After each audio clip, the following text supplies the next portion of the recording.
Saturation rates. Now, saturation is the point at which something reaches 30% adoption in the marketplace. So 30% of the people have embraced whatever it is. From that point, they call that kind of a flash point. That's critical mass, where it starts just growing exponentially after that. How long did it take various technologies to reach 30% saturation? For the telephone, it took 38 years. People would say, I'm not going to talk to a machine on the wall. If I want to talk to Mary Lou, I'll do what I always did. I'll just walk myself over and say hi. You know? So the telephone kind of did well after that, didn't it? Okay? Television took 17 years. 17 years from the time it was released to the public to the time 30% had one. Of course, there was nothing to watch for about 7 of those years. Personal computers took 13 years to catch on. Look at that. Wireless phones, 10 years. Think back 10 years ago. Remember this? We're on their front porch. Hello. Guess where we are? Right? It was a big deal back then, right? Today, we just say, get a life. You know? Oh, man. The internet took 7 years from the time it came out for all of us non-scientific types.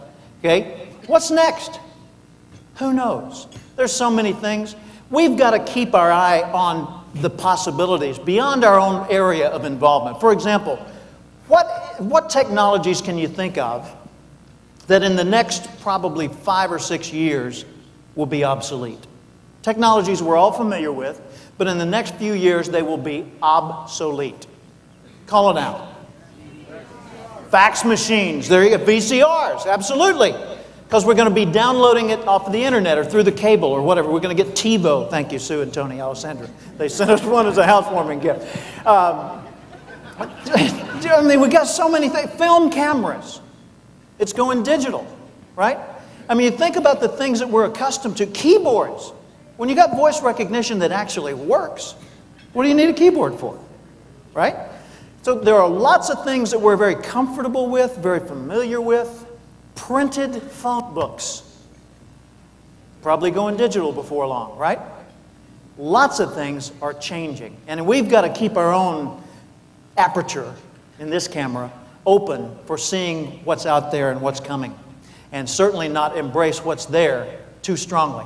The first thing we've got to do is make sure that the critical technology is handled. The CBLF servers. You know, in any suite of technology, the server is what makes it all work. Okay? Would there be any questions at this point? Oh, here. Carbon-based life forms. Yes. The human factor. If that's not handled, it doesn't matter how good the rest of it is, does it?